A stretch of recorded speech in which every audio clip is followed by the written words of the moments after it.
So let's talk about keratoplasty. We all know what is keratoplasty. This is what is eye donation, or it is cornea donation. Eye donation is cornea donation. I hope you're clear with that. Or we call it corneal transplantation. So how do you define it? All of you note down please. Keratoplasty we will define as replacement of diseased cornea by the healthy cornea. Replacement of diseased cornea by donor cornea or healthy cornea. Right? Now comes the first question of your exam. From where do you get the donor cornea? What will you answer? Donor cornea, cadaveric eyes. Naturally, no live person can give his or her cornea. So it has to be cadaveric eyes. Next question. Within how many hours you should take it out? So the latest sources say it can be 12 to 24, but we are going to learn within 6 hours, or we may extend it to 12 hours. Right? So ideally take out the cornea within 6 hours of death. We may extend to 12 to 24 hours is allowed, but never after that. Actually we learn up to 12 hours only, but recently we found it's written up to 24. So but we will learn 6 to 12 hours as the safest option, right? All the views covered up in this. Next we talk about is once you are taking out, how do you remove the tissue? There can be two options. The donor cornea you are removing either for this, the whole eye, or you may just go for a corneoscleral button. Whatever you have done, what next? Do some blood tests. Okay? For the donor, take out blood from the donor and do some blood tests to exclude any contraindications, right? For using his cornea. So to exclude contraindications, I am going to go for a blood test.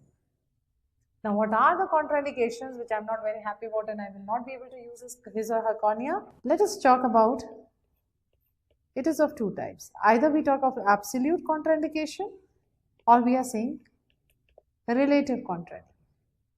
Okay? Relative contraindication of course is any history of intraocular surgery, because as you know any intraocular surgery means it is compromising on the endothelial cell count. So that becomes a relative, and any history of intraocular tumors. Okay? Talking about absolute contraindication, very important, this was asked, is death due to unknown cause. Number 1.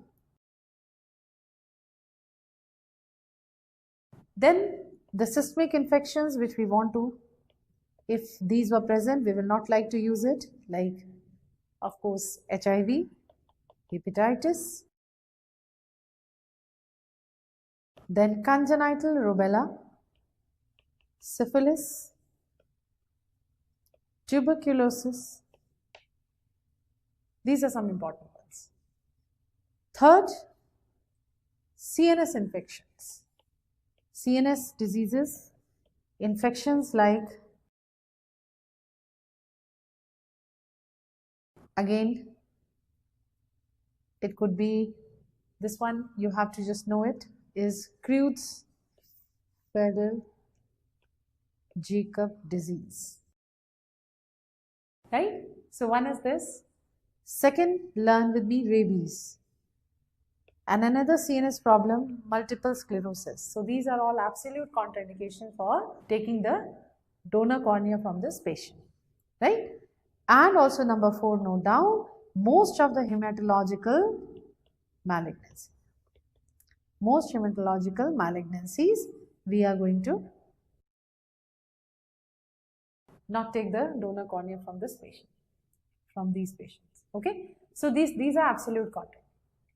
Okay, once we have done that and excluded, okay, there is no contraindication, my next step is examine the cornea.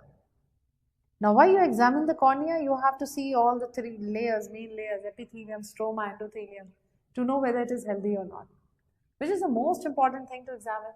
We all know we are talking about endothelial cell count. Because this is going to let us know whether it will be able to tolerate what is the health of this cornea.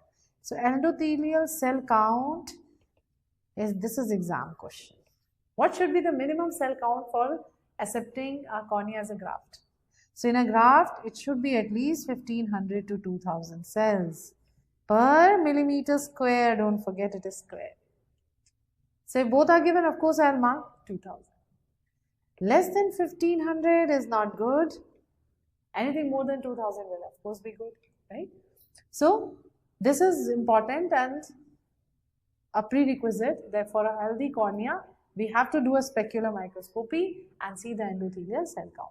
We should see whether the stroma is clear, it is not cloudy, there is no epithelial defects and so on. Now suppose everything seems good. What next? If everything is okay, of course I will plan. So my next step is store the cornea. Next step will be storage. Now storage can be of three types. Either we go for a short-term storage, intermediate term storage, or we can go for a long-term storage. Short-term, there are two options. 48 hours. For 48 hours, you can store in moist chamber. When I am putting it in moist chamber, it is generally the whole eye that I put, not the corneoscleral button, but the whole eye. Temperature is around 2 to 8 degrees centigrade. Okay. Then, second means of short-term storage, this has been your exam question, is MK medium, where you can store for 4 days. Constituent they generally don't ask. MK stands for McCarry-Kaufman medium. McCarry-Kaufman medium. What it mainly contains is your technetium 199. It has 5% of the dextro. Then we talk about this intermediate. Intermediate you can store for 2 weeks. And what are the names of these intermediate media where you can store? It can be K-sol, Dexol, Lysol and Optisol. Now Optisol actually is a hybrid of K-sol and Dexol. So hybrid of these two is Optisol, which is most commonly used intermediate media. Okay. And Optisol GS stands for when there are two antibiotics here, gentamicin and streptomycin. Then you call it GS. Another important point here, all these intermediate term storage media, we are able to store for long. They have chondroitin sulfate apart from other constituents. Constituent details are generally not asked at your level. We will not go into it. Just important point, chondroitin sulfate in the intermediate term acting as antioxidants help us to store for a longer period of time. Most important constituent apart from the basic constituent is chondroitin sulfate. Right? Then we talk about long term. Long term storage, two options. Either we can do it for 30 days or indefinite time period. So when you say 30 days, we do organ culture. Indefinite time period, it has been observed for 1 year, though theoretically it can be indefinite in long term, but not generally what we have seen is till 1 year. What can you do is cryopreservation, common sense. Right? Minus 190 degrees centigrade is the temperature here. And we generally store along with glycerine. We have to put glycerine along with this, we store this. This was how we are storing it. Now, next we will use it for the keratoplasty when needed. So, talking about keratoplasty and its details.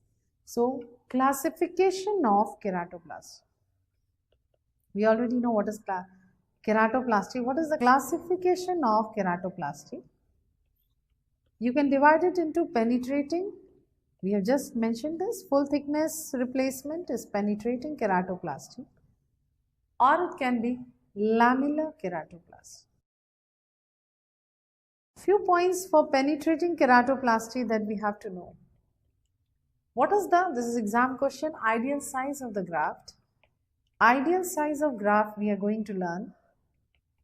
It should be 0.5 millimeter more than that of the host. Okay. So 0.25 millimeter more, 0.25 millimeter larger than host. The donor should be 0.25 larger than host, and this amounts to around the ideal size of 7.5 mm. Remember this has been asked. Another question they've asked you is about the most common infection. If there's a complication in infection, then what is the most common infection after keratoplasty? So most common infection here you are going to write down is staph epidermidis. It is staph epidermidis. We have already done endothelial cell count of the graft, which is accepted, right? This we have done. Another important thing is, if you talk about penetrating keratoplasty, if you are talking about infections, what can be some, let's take indications. This is asked in the exam, so I'll first pick up indications. So indications of penetrating keratoplasty, we have broadly divided into 4 headings. One is optical, of course, right, for improving the vision, to improve vision. Second would be, we have just learned in corneal ulcers for healing and all, that is, which we call as therapeutic keratoplasty, healing of corneal ulcers, therapeutic keratoplasty for infections that are not responsive to medical treatment.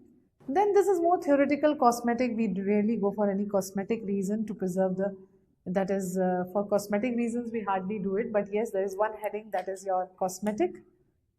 And fourth is your tectonic.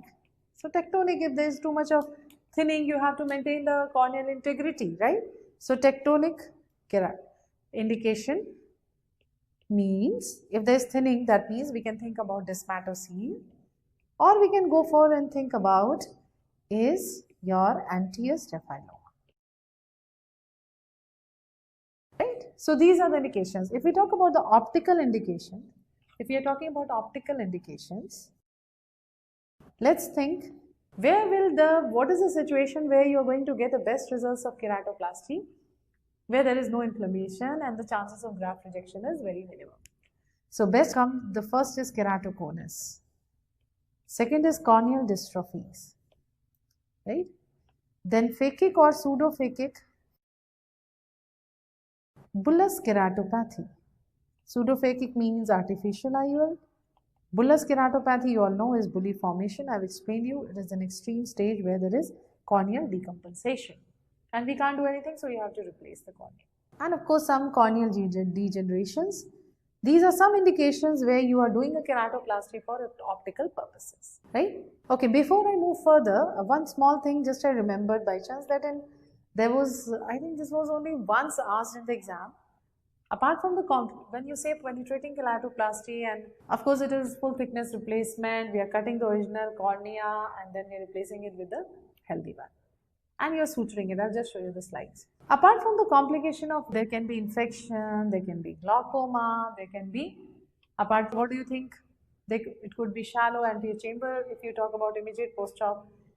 We will not go into too much detail, otherwise our chapter is going to just extend and extend. But there's one term that I want you all to be familiar with. Uritz-Zevelia syndrome. So this was only once asked in your exam. It's a post-op complication after PK. Okay, first of all, you have to know this complication after penetrating keratoplasty, and it's a triad of 3 things. One is iris atrophy, okay, fixed dilated pupil, and third is your secondary glaucoma. Okay, you should just know what is Uritz-Zevelia syndrome. One of the complications. Apart from that, if you just want me to name the complications, I think I've told you. It could be just shallow anterior chamber, could be one problem. Then loose or tight sutures, or loose or protruding sutures, and problem with the suturing. That could be another issue. Right? It could be just your persistent epithelial defects.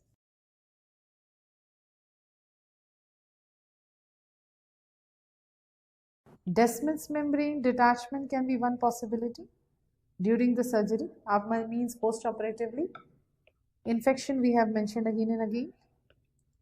And we have mentioned about this rare complication that is was asked, so we are mentioning it, that is Uritz-Zevelia syndrome. Right? And of course, late, it could be when the suturing is tight or loose, you're getting astigmatism, right? And you may get, so if you talk about late complications, so these can be considered or early complications. And in late complications, we are going to talk about astigmatism being the most, okay, this one you should know. If they ask you most common complication after keratoplasty, most common complication is astigmatism, right? And apart from this, of course, late May there can be glaucoma, again glaucoma. And of course, graft rejection. So this is another important topic which needs a mention, graft rejection. So when you talk about graft rejection as a late complication, what can be the signs of graft rejection? So you can actually learn it layer wise.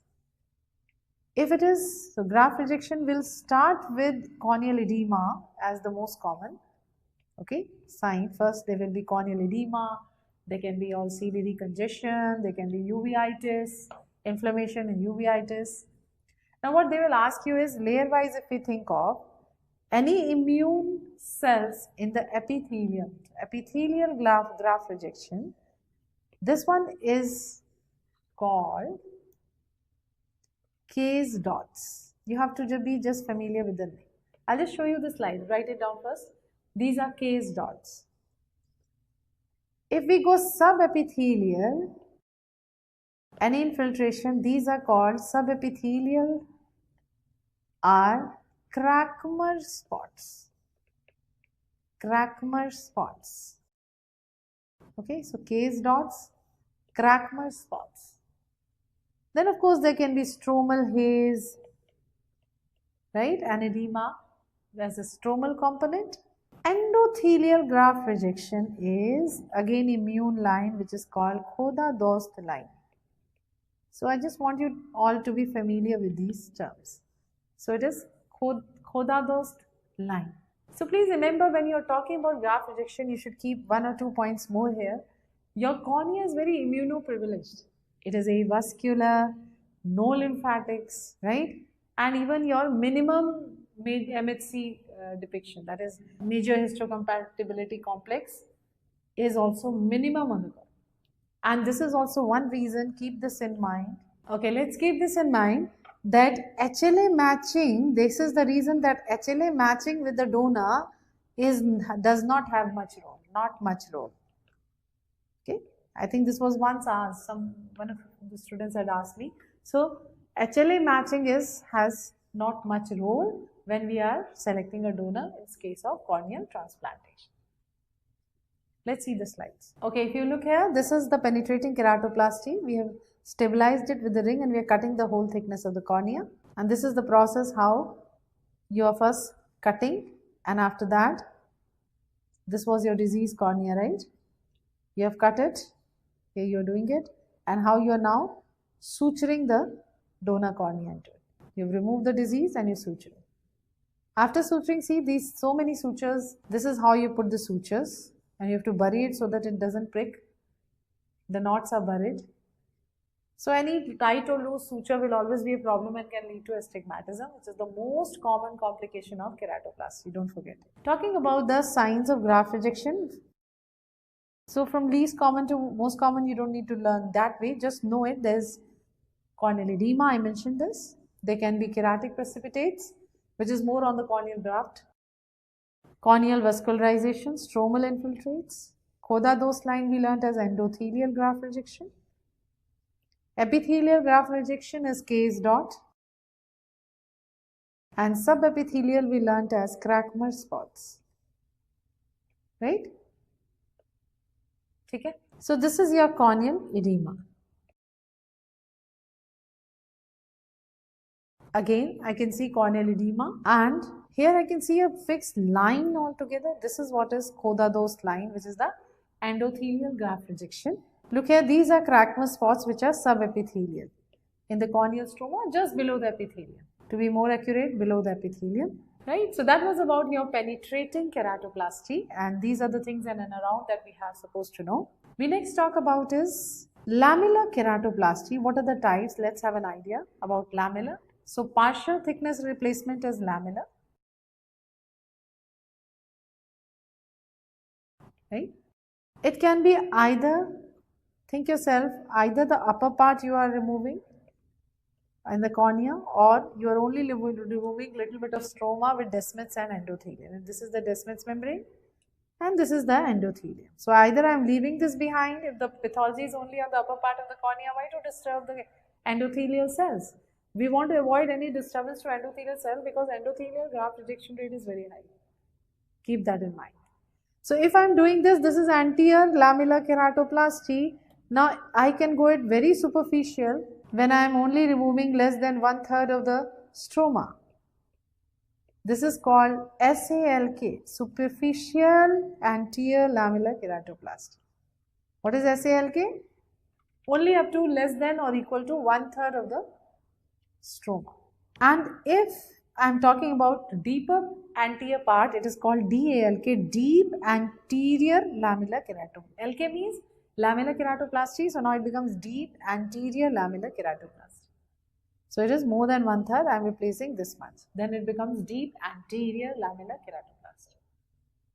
So for superficial SALK, it could be, the examples could be like pterygium, we have learnt in conjunctiva, right? Or it could be just a limbal dermoid. In all these cases, what we are saying, it is the, we can go for superficial lamellar keratoplasty, anterior.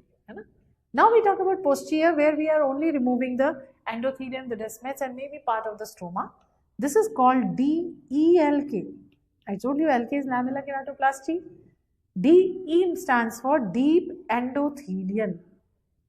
So when you say deep, so when we say deep endothelial lamellar keratoplasty, so this is of two types. Either I am removing a little bit of stroma also along with it. This is called descemet stripping endothelial keratoplasty or descemet stripping automated endothelial keratoplasty. Right? Secondly, where no stroma is disturbed, purely descemet membrane and endothelium is removed and exchanged. Then you call descemet membrane endothelial keratoplasty. This is DMEK. Let's see the slide. So look at this one. So this is your penetrating keratoplasty where the whole thickness is removed. Look at the red color. DALK, it is the upper anterior part, right? But we are leaving behind the thin posterior. When we say posterior lamellar, that means we are talking about deep endothelial lamellar. It is of two types. One is this one, where I am removing the endothelium, the descements, and also little bit of stroma. Okay? Very little, but yes, there is during the stripping. Where here it is DMEK means it is descemet membrane endothelial keratoplasty. मतलब यहाँ पे सिर्फ descemet membrane and endothelium are exchanged. And what is this? So if you have done a repeated keratoplasty and it's not successful, you can use artificial material to create that cornea. This is called keratoprosthesis. So our next heading. Give the heading kerato. What is keratoprosthesis? What is keratoprosthesis? So we know what is keratoprosthesis. It is artificial corneal implant. So you can just understand it is a surgical procedure where diseased cornea is replaced with artificial cornea. Now, there can be two options in keratoprosthesis. One is this one that you are looking at, and another is called this is called OOKP, that is osteokeratoprosthesis. So we will learn that keratoprosthesis is of two types. I am writing here only. This one that you're looking at is called Boston keratoprosthesis. Just be familiar with the name, that's it, nothing else will be asked. And second is osteoodonto keratoprosthesis. Osteoodonto keratoprosthesis. What is this? What happens is we take the tooth of the patient, namely the canine, we are drilling it, we putting optics into it, and then growing it in the buccal mucosa, and later on using it as a cornea. So this is the reason it is called tooth in the eye. Okay, so the optics is drilled inside, and then after growing for some times in the cheek, it is then put as an artificial cornea. This is called osteoodontokeratoprosthesis, also called tooth in the eye, right? So this was about your different types of keratoprosthesis. Our next heading would be corneal degenerations. Before going to that, I'm just going to discuss a very interesting thing with you all. When you talk about graft rejection and acceptability of the graft, a very interesting information here. So there is a gender incompatibility. So nobody is going to ask you, is just telling you like this. If the donor is a female, so that female donor graft can be used by both males and females. But if the donor is a male, then it can be only used in a host who is a male, not in a female host. It has been seen, otherwise there is a graft rejection. So just an interesting piece of information that there is a gender incompatibility. Okay. Anyway, coming to what next they will ask you is about your corneal degenerations. Give the heading. First degeneration that you're supposed to know and they will ask you is your age-related degeneration. Age-related degeneration, again there is a list.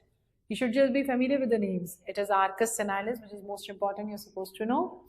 It could be like cornea farinata, crocodile shagreen. Just be familiar with the names. You are not being asked anything except arcus senilis. So all of you, arcus means round, senilis means you're getting this round opacity in old age. So make this diagram for yourself. If this is the cornea, so there is a white opacity, I am making it yellow here, on the cornea in old age.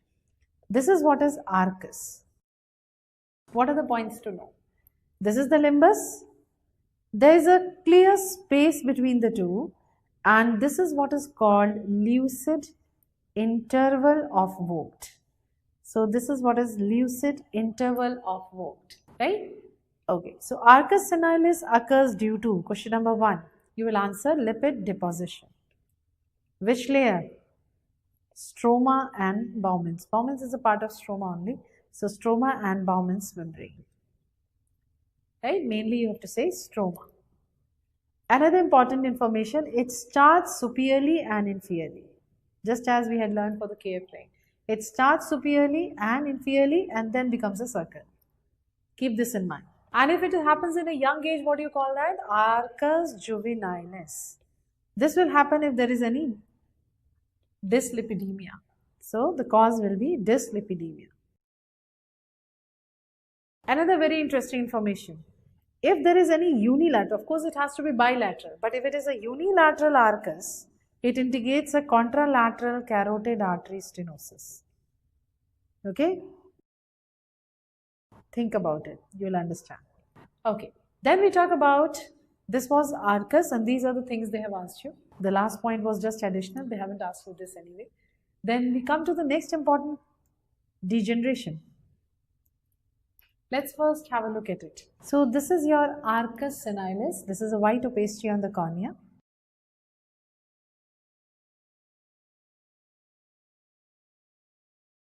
Okay, so this is your arcus senilis.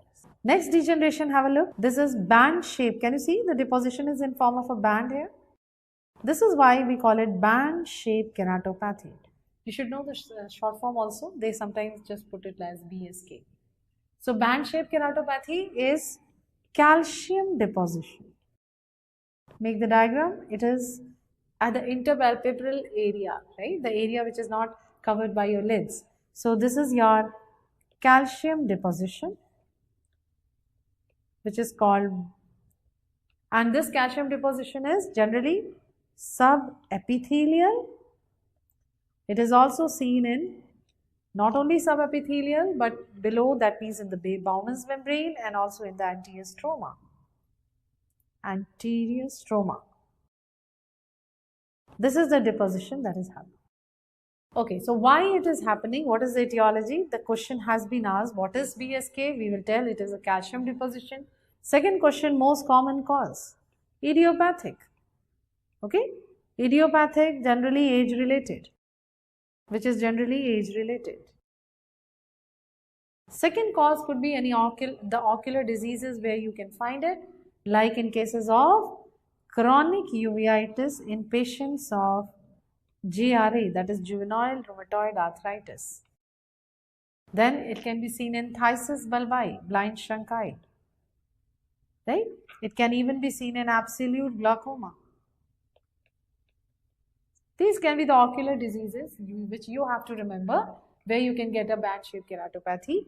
And the third important thing, the third after ocular disease is your metabolic cause. That means when there is common sense, when there is hypercalcemia, there has to be a deposition.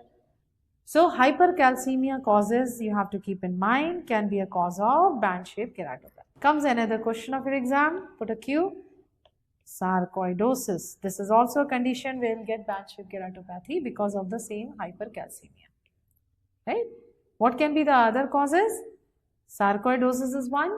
Vitamin D toxicity, yes. Right? And then hyperparathyroidism. All these can be the causes of more calcium and hence leading to band-shaped keratopathy. Right, all of you? We come to the next degeneration that we have to learn. Write down, it is spheroidal degeneration. Spheroidal degeneration is also called Labrador keratopathy, or commonly in our OPDs we call it CDK. What is CDK? Climatic droplet keratopathy. Climatic droplet keratopathy. What is it? Why are we calling it droplet keratopathy? Let's have a look. If you see here, this is all amber colored granules which are deposited. Look at this one. More clear. What are these? Proteinaceous deposits. Write down the next point. I'm writing here only. These are proteinaceous deposits. Mainly the actin. That is why it is also called actinic degeneration. It may also be called actinic degeneration. Right? Okay. Now this is mainly deposition is generally seen replacing the Bowman's membrane in the anterior stroma. Anyway, nobody will ask you each and every layer. In arcus cineris, you should know band-shaped keratopathy, you should know, that's enough. For spheroidal, just know that it's an actinic degeneration and it is a deposition of proteinaceous deposits. Now, why it is happening? There can be two things. Either due to ultraviolet ray, that is why it is very common in the OPDs because it is common in tropical countries because of UV exposure. It is common in tropical countries, right? In that case, we just call it primary. We don't have much serious cause here. But yes, the cause is just the lifestyle and the place, that is the UV exposure. Secondly, it can also happen after some inflammation or infection. Anyway, commonly we see due to UV exposure, and so this one is primary. Sorry, we will call this if we know the cause, we will call it secondary. So primary is UV exposure and secondary cause will be any form of inflammation or infection, right, like this. What to do about it, and we have to, what is the treatment? I'm writing here, I hope you're noting down. Avoid sun exposure, number one, right? So number one is this, and secondly, you can remove it through superficial keratectomy. We can do it with laser, right? So protection from sun is one very important thing. And secondly, it is either superficial keratectomy or, as we had just learnt about, superficial lamellar keratoplasty, right? So lamellar keratoplasty, we just discussed that, isn't it? So that could be one of the solutions. You should know how to recognize a spheroidal degeneration, right? So these are the main points. We come to the next, where there is hyaline deposition, and this is happening due to any chronic irritation on the cornea. What is that called? This is called Salzmann nodular. So write down the next is Salzmann nodular degeneration. And I want you to just know these are hyaline deposits. It can be easily peeled off.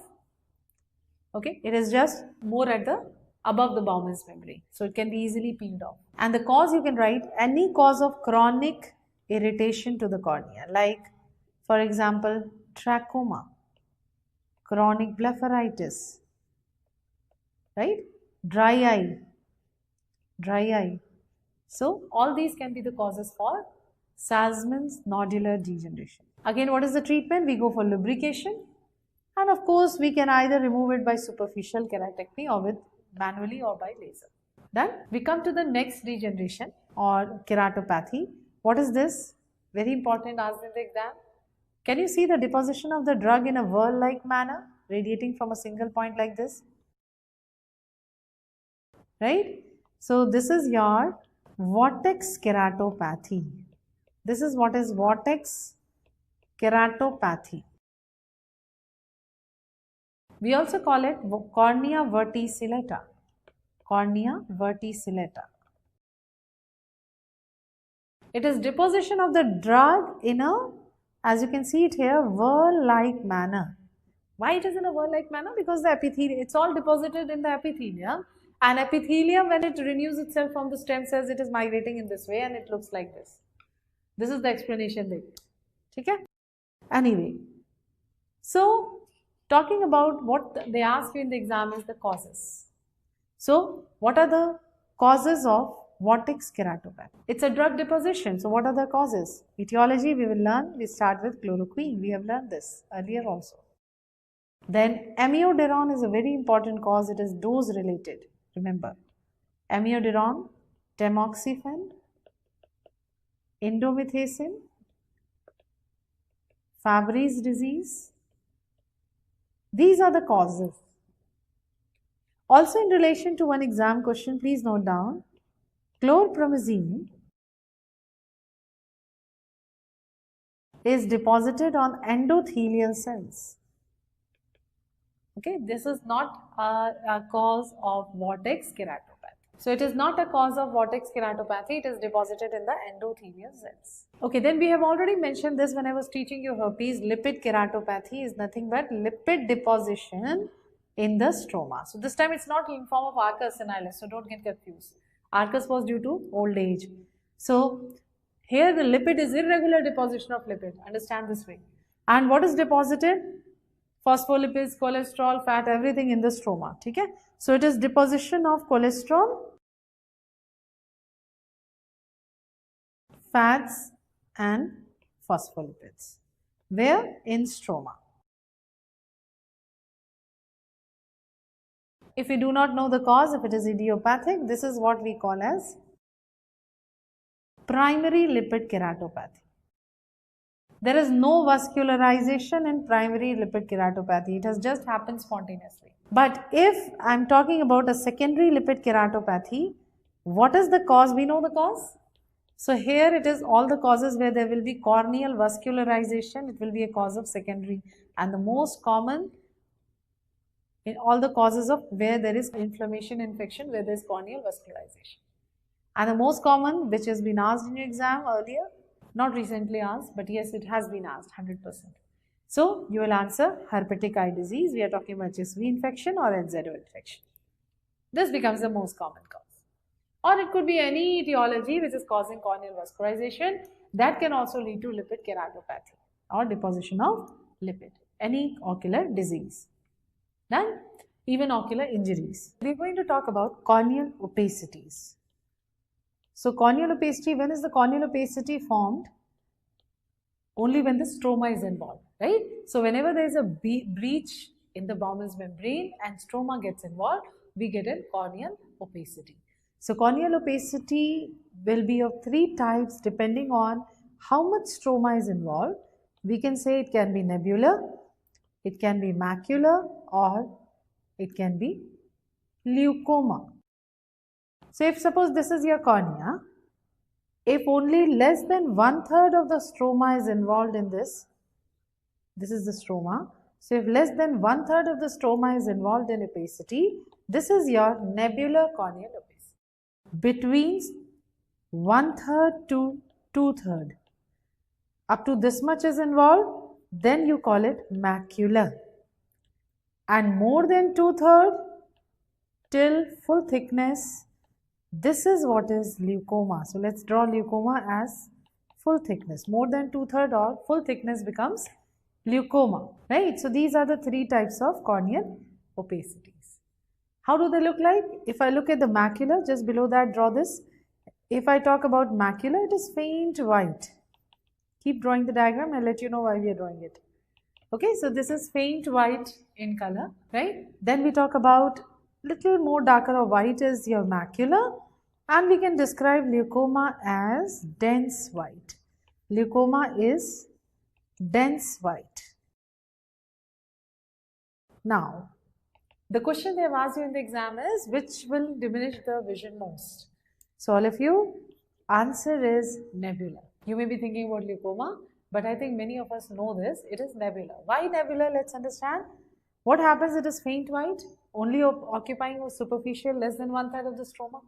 That is the area involving this much of the stroma in fibrosis. Therefore, what happens? It causes diffraction of light, or scattering, you can say, to be more precise. Because of the scattering of light, it is disturbing even the normal cornea, right? It disturbs even the normal corneal function, right? Whereas if you talk about glaucoma, this obstructs light. It doesn't scatter, but it obstructs light. Therefore, the rest of the normal cornea is not affected. This is the reason a nebula will cause a maximum diminution of vision, right? Let's have a look. So this is a nebular corneal opacity which can lead to diffraction of light. Okay, so this faint white, can you see that? This is all nebular. Then this will be little more white. This is your macula, or what is this? Or some part can be glaucoma, some is macular. Even this can happen, that okay, a little bit more denser opacity and adjacent to that is less dense, whatever. And you can see an optical iridectomy has been done in this case for this only, right? Optical iridectomy means where I want to create another pupil, artificial pupil, to counteract, because it is already covering the pupillary area in this case. Can you see the opacity covers the pupillary area? So you have created another pupil, right? So this is what is called optical iridectomy. So that could be one modality of managing a corneal opacity. And then if you look here, this is again, I would say, is macular only. I would call it a macular opacity. And then we come to this one. This is again glaucoma.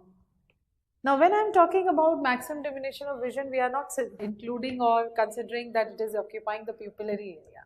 So keep that in mind, though these slides are showing you so. So we were just taking example that if there is any opacity, if pupillary area is involved, then again the whole story is little different. Anyway, so these are the three types of opacities. This is the question they are going to ask you, right? What do you do for the corneal opacity? How do you manage it? Okay, we were talking about corneal opacity. First, I can do optical iridectomy as you have shown here. Okay, what could be the another important thing that I can help the patient with? One is optical iridectomy. I can do, okay. It will all depend on the case. This is happening when it is covering the pupil. Then if covers the pupil, then you are doing an optical iridectomy out here, right? Of course, we have talked about keratoplasty, and this would be one of the very good indications for keratoplasty. It can be penetrating or lamellar. Okay. So that could be the another option of managing these opacities if it is affecting the vision, right? Now, suppose it is not covering the pupil. So this was when it is covering the pupil, you have to do all this. But suppose it is not covering, it is just a opacity small out here at the periphery. Yes, it may be little disturbing, but suppose it is not much harm, causing any problem in the vision as such. But it is a cosmetic problem. So I hope you all have this idea that if it is a cosmetic problem, how do you manage a corneal opacity? We can go for coloring it, which is corneal tattooing. Okay. So what is corneal tattooing? It's very interesting. Depending on the color of the iris, either I want to color this opacity brown or I would like to color the opacity black. Okay. So if I have to color it brown, I am going to use gold. For black, I will use platinum. So first what I do, I remove the epithelium, apply either gold or platinum depending on the need, what is the color of the iris, and then wash it with hydrazine hydrate. What happens? It helps to fix it. and then bandage the eye and the epithelium will regrow. This is what is corneal tattooing, where you are helping the patient with this cosmetic problem. Right? Okay. Now, so the last topic in cornea that we have to cover is corneal dystrophies. So what is a dystrophy actually means? Any idiopathic spontaneous change with no inflammatory component. That is how we describe a dystrophy. So one of the changes that you just learned with me was ectatic dystrophy, where we were talking about keratoconus, isn't it? Now we are talking about corneal dystrophies. Layer wise we will learn. First of all, understand these are, what are these? Are the conditions which are corneal opacifying disorders. Okay, so we will learn it as so all of you, this is lot in dystrophies. I am going to tailor it out for you. What is important, what is asked in the exam, and this is only what we will learn. So I'm just not, I'm trying to simplify your life, right? We will not go in too many details. We'll just read it point wise, what is needed for us to know at this stage. Correct? Okay. So first important thing is these are cornea opacifying disorders. Point number 1. These are genetic. All these are of course genetic in nature. It's a genetic disease, bilateral and symmetrical. And remember, the only exception here is, we will talk about it. There is one exception. We will talk about it. Otherwise, we will learn it as bilateral, symmetrical, and generally progressive. It is, the changes are progressive. These are the points for corneal dystrophy. Now, bilateral, symmetrical, progressive, this has been actually one Q. I'm going to tell all the Qs here. Now, which is one exception, let us learn it is posterior polymorphous dystrophy, which is actually posterior polymorphous dystrophy. This is unilateral instead of bilateral. So at this point, you are going to learn this. It's easier, right? Okay. Then we talk about, once we know this, we will classify these corneal dystrophies according to the layers. So one, you can call it as epithelial, or we say epithelial and subepithelial together. Which means when you say subepithelial, we are talking about basement membrane of the epithelium. You all remember the layers, right? So basement membrane of epithelium is involved. So this is, one is this. Second, involving Bowman's membrane and anterior stroma. This is another one. We also call it epistromal. We can call it epistromal. This is another type of corneal dystrophy. Third type will be your stromal corneal dystrophy. And fourth is your endothelial corneal dystrophy. Right? So one by one, we will first take epithelial, subepithelial. So epi and subepithelial corneal dystrophies. These again very important and very simple also. Let us learn, when I am saying it is involving the basement membrane and the epithelium, one for all, first of all, these will present with recurrent erosions. Or sometimes they can be asymptomatic, but generally with recurrent erosions. If you remember, I had mentioned it earlier, this is because of the defective hemidesmosome attachment.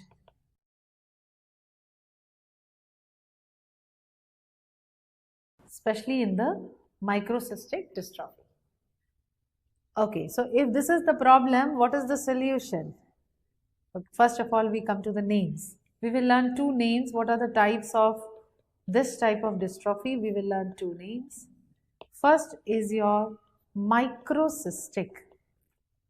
Okay, microcystic dystrophy is also called map dot dystrophy or fingerprint according to the morphology which you are looking at. Okay, so there can be different morphological changes. So this is what it is. We also call it, otherwise we also call it epithelium basement membrane dystrophy. As I told you, it is mainly the problem is in hemidesmosomes and the problem is in the basement membrane attachment to the epithelium. So we can call it epithelium basement membrane dystrophy. Just you should be familiar and you may not wonder what is this. That's why I have to tell all the names. So you just have to be familiar with the names. No, not too many details are needed. I've already told you it's an epithelial dystrophy, there will be recurrent erosions or it may be asymptomatic. And I've also told you the name, one is this. What is the second one? Meesmann's. Next epithelial that you are going to learn is Meesmann's. Again, the clinical feature is same, I've already taught. Now, Meesmann's dystrophy, when you look on examination, just remember, there are intraepithelial cysts. One point only, intraepithelial cysts. Okay, that's it. Rest we know it's common. Now, what is the treatment overall of this epithelial dystrophy? Of course, we are going to go for lubrication to soothe the epithelium. Secondly, if this recurrent erosion can be painful, you can go for bandage contact lens. And very important, especially when you are talking about microcystic, okay? It is the microcystic where hemidesmosome problem is more prominent, okay? So, in this case, we can go for anterior stromal puncture. When you say anterior stroma mein puncture, what it means is, this is going to stimulate some, you can say, scarring of the Bowman's membrane, and that will help in lesser recurrent erosions. So, anterior stromal puncture, so as to stimulate the scarring of Bowman's membrane. Bowman's membrane. Is it okay? And another thing again, mainly for microcystic, that we can go for. So generally remember, when you talk about intraepithelial cyst and Meesmann's, lubrication is enough. You may need some bandage contact lens and lubrication. All these procedures are more done for microcystic. That is anterior stromal puncture, I said. And second is that we can do here is called PTK. What is PTK here? PTK means phototherapeutic keratectomy. Okay, phototherapeutic keratectomy. What you are doing it here, the whole basis is remove the whole epithelium, the new one which will grow will be little better in health. Okay, this is the main basis of it. So remove the epithelium with the excimer laser. You are just removing epithelial layer with excimer laser and waiting for the other one to regrow from the limbal stem cells by excimer laser. Okay, so that was about your epithelial dystrophy. Let us have a look at it before moving further. So this is your microcystic. You can see the fingerprint or the map dot. So these are the different morphological presentation. So this is a microcystic dystrophy. Right? Okay? Then we talk about, look at this. These are the intraepithelial cysts we are talking about. This is what is Meesmann's dystrophy. This is your Meesmann's.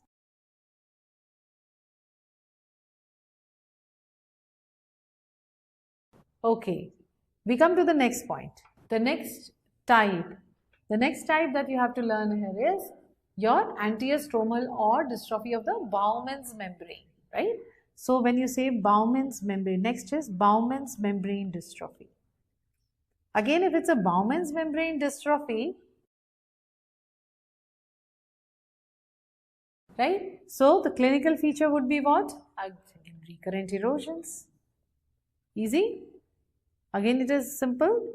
What are the different names of the Bowman's dystrophy that we will learn is two names. One is Rees-Buckler dystrophy. Rees-Buckler dystrophy. Now this Rees-Buckler dystrophy, you will see, again this is mainly reticular pattern on the corneal that is seen. It is more seen as a reticular pattern, which is subepithelial, right? So that is at the level of the Bowman's membrane. It is a reticular opacity, subepithelial in form of reticular pattern. You see subepithelial opacities. This is enough. This is for your Rees-Buckler. And this is replaced. Here what is happening in histology, if you want to know, the Bowman's layer is replaced by connective tissue. Okay. Then we talk about it after this. What is the second type? We will just learn the name as Thiel-Behnke. So Thiel-Behnke dystrophy is again which one? Bowman's membrane. Right? Here The replacement of Bowman's membrane is replaced by more fibrofatty tissue, If you don't want to learn this, I'm okay with it. Just remember the name Thiel-Behnke, this is enough. They have asked you. I'm going to come back to more and more questions shortly. Let me just give a gist of this one. So this is Rees-Buckler. This is your Thiel-Behnke is another type of Bowman's membrane dystrophy. Just remember this. There is a typical, when the Bowman's membrane is replaced by a fibrofatty tissue, we call it as a sawtooth appearance. This is what is seen in histology. Okay. When you, in histology, we see a sawtooth appearance. Okay. Then we talk about this third type. What is that? Stromal. Give the heading. Achha, what will be the treatment? Treatment again, because of the recurrent erosions, the treatment you are going to write is the same, that is your lubricating eye drops. So generally the treatment is aimed at lubricating eye drops is what you need. Sometimes bandage, contact lens, both of this can help. Simple. Next is your stromal dystrophy. Stromal dystrophy, what are the different types? What are the changes in the stroma? Let's know this. So we will learn stromal as it can be either granular, it can be macular, lattice, and lastly you will learn is, just know the name, crystalline dystrophy, which is called Schneider crystalline dystrophy. Right? So these are the main dystrophies. Schneider crystalline dystrophy. So these are the main stromal dystrophies. Okay. Now we talk about one by one. When you say granular, right? Very simple points to remember. Granular is hyaline deposits in the stroma. Okay. So anything in the stroma, first of all, tell me, in all these stromal dystrophies, let's learn one for all as we did it earlier. Clinical feature would be your generally decreased visual acuity. Common sense, the changes are all in the stroma. So decreased visual acuity is the main clinical feature. Right? Then we talk about is one by one. When you say granular, it is what are the changes?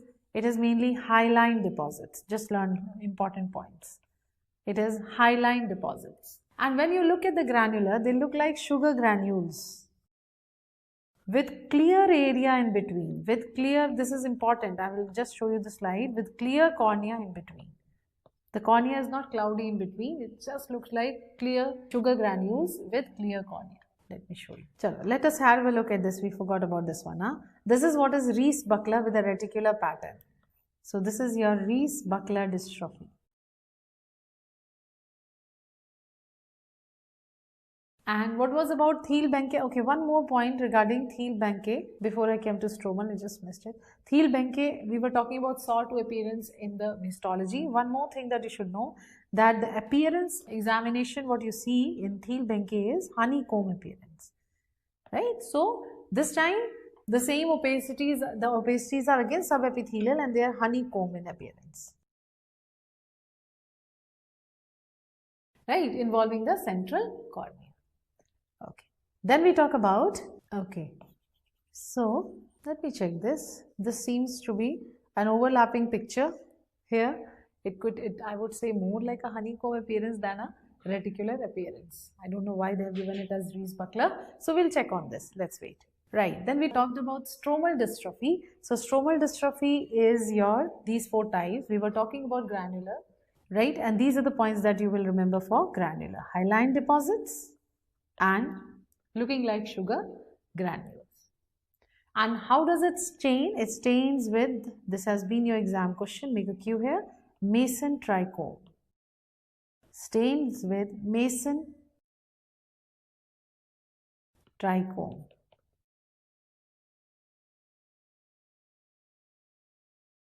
Right, that we use for granular. Okay, so this was about granular. One more thing that we will know about granular, one point, that it can be of two types. So granular is type 1, which is the classical type. Classic type is type 1. Okay. And the second is type 2, and this type 2 granular is what is called Avellino dystrophy. Sometimes you learn this. So this is mainly both hyaline and amyloid deposit. ठीक है, both are deposited and so it is actually a combined granular and lattice. It is the lattice where the amyloid is deposited, so it's a combined granular and lattice dystrophy. This much points are enough. Then we talk about macular. Macular, you know, first important question they've asked you, which is the least common overall dystrophy? It is macular. Least common dystrophy overall is macular. Secondly, macular dystrophies are associated with glycosaminoglycan depositions, okay, mucopolysaccharide deposition. It is mucopolysaccharide depositions, right, all of you? This is another important point about macular. Then third is, when you are looking at the opacities, there will be cloudy cornea between the two opacities. So this grayish white dots with the space between the dots is the space in between opacities is cloudy cornea. Just showing you. Okay. Then we talk about this is one opacity. All these opacities that you have, it is genetic disease. You can learn it one for all here, that generally majority are all autosomal dominant, but this one is autosomal recessive.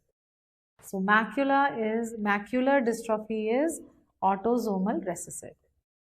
Interesting point, it is more common in Iceland, you know. Macular dystrophy is more common in Iceland. And the gene responsible, if you want to write in another way, majority of the corneal dystrophies, the gene that is responsible, whatever you have just learned, was TGFB1.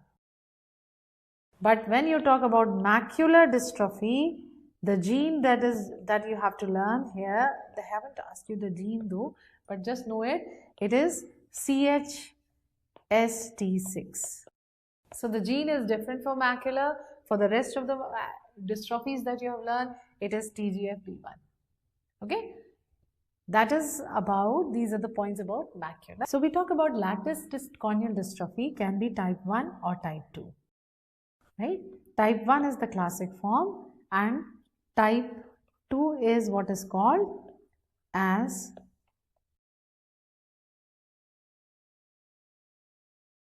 Gelssolin form, Gelssolin type. Now what you have to remember here, when they ask you most common stromal, this has been your exam question, our answer would be most common stromal is lattice type 1. Most common stromal dystrophy, we will answer lattice type 1. And which dystrophy is associated with amyloidosis? This is type 2. So this is associated with systemic amyloidosis. Okay. Then we talk about your crystalline dystrophy. Just remember one line for Snyder dystrophy. That Snyder dystrophy is mainly associated with disorders of lipid metabolism. Okay. So disorders of lipid metabolism.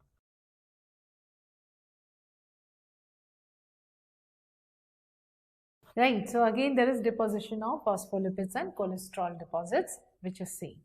Right. So it is mainly the cholesterol deposits are, cholesterol and phospholipids are deposits are seen in the stroma. And you know the stain for granular was Mason trichome. Okay. What was the stain for macular? Stain, I mean to say the stain for the macular, you should let us learn all the stains here. Na? So for macular, what is the stain? Allicin blue or colloidal iron. Okay. Because it is the mucopolysaccharide, so allicin blue or colloidal iron. What is the stain for lattice? Lattice is Congo red, stained by Congo red, right? And if you want to know the stain for Snyder, it is oil red O. You may learn it, you may not. Chalega. Okay. So these are the stains, but yes, Mason trichome was your exam question, so put a Q there. And therefore we will learn at least for macular and for lattice. Okay? Acha, once you know this, and what did we learn? The majority of them, all these that you have learned, dystrophies, they are all due to mutation in TGF-beta B1, and for macular it is different. It is an autosomal dominant with the mutation in CHST6. Correct? Let's have a look. Look at this one. This is what is a typical lattice dystrophy. This one is not confusing. Thiel-Behnke and Rees-Buckler were a little confusing to differentiate, but this is okay, lattice. Look at this one. These are the granular. Can you see why granular? The space, this is all clear cornea. The space is clear, right? So this is mainly granular dystrophy. We're talking about granular dystrophy. Now look here. It is cloudy cornea in between. This is what is this cloudy cornea. So it's actually, we are looking at macular dystrophy. It is the macular dystrophy. Again here also this one becomes your macular dystrophy because in between there is cloudy cornea. Otherwise the lesions are again rounded and small just like in granular. Now what are you looking here? What I see here is edema in the cornea, this area. So edema happens when there is any problem in the endothelium. So actually you are looking at Fuchs endothelial dystrophy. We'll next take this one. This is important. Fuchs endothelial dystrophy. Right. So you just had a look how it will present. It is going to present to you with corneal edema. But is this only corneal edema? No. A few more things that we will learn. So give the heading. Fuchs endothelial dystrophy. So endothelial, or we can start with endothelial dystrophy. So stromal ho gaya na? We will talk about endothelial dystrophy. How will the endothelial dystrophy present? It will present with, again, corneal edema, right? Mainly with corneal edema. Main problem is corneal edema due to dysfunction of the endothelium. Achha, before I go into this endothelial, let me know one more thing. How are you going to manage a stromal? So if the changes are almost in the whole thickness of the cornea, definitely not much can be done except penetrating keratoplasty. So you will have to replace it with normal. So and you have learned with me that it is penetrating keratoplasty has a very good prognosis in both keratoconus and other corneal dystrophies. So if you want to know what is the treatment in a stromal dystrophy, we have to replace the cornea. Right? Okay, we come to the endothelial dystrophy now. Endothelial clinical features. So endothelial dystrophy will be mainly presenting as edema. And therefore, how will you treat it? If you want to know that also before I come to the names. Edema will be treated by hypertonic saline eye drops. Concentrated NaCl, generally 5% NaCl, or that is what is hypertonic saline eye drops.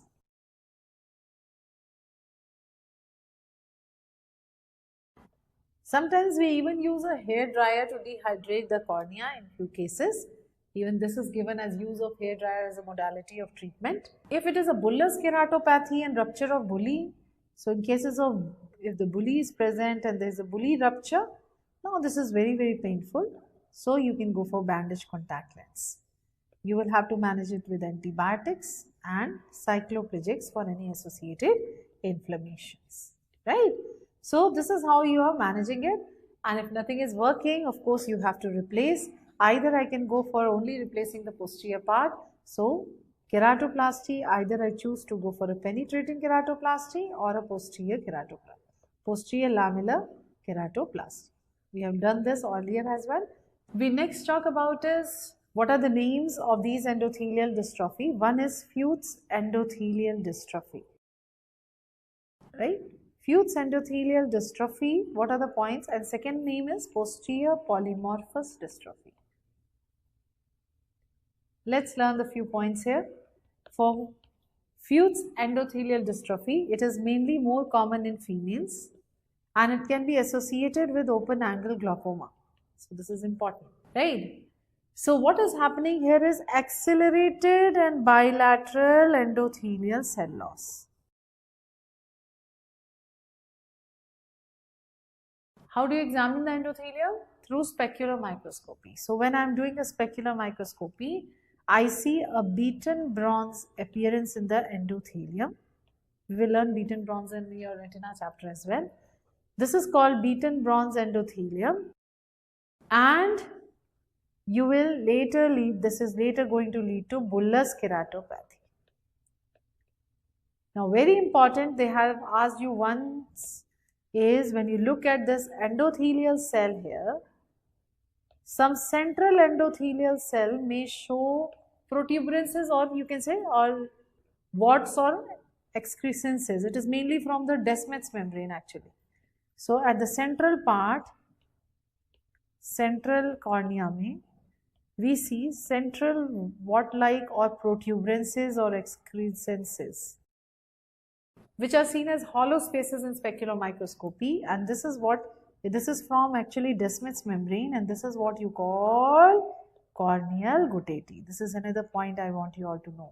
This is what is corneal guttati. So corneal guttati is a feature of, you will answer, Fuchs endothelial dystrophy. This is it. Okay. So that was about this condition. We have already learned what can be the treatment part. Coming to posterior polymorphous. Posterior polymorphous is one which I told you is unilateral. Okay. This is what we learned. One exception, it is unilateral, and it is actually mainly metaplasia of endothelial cells. This much is enough.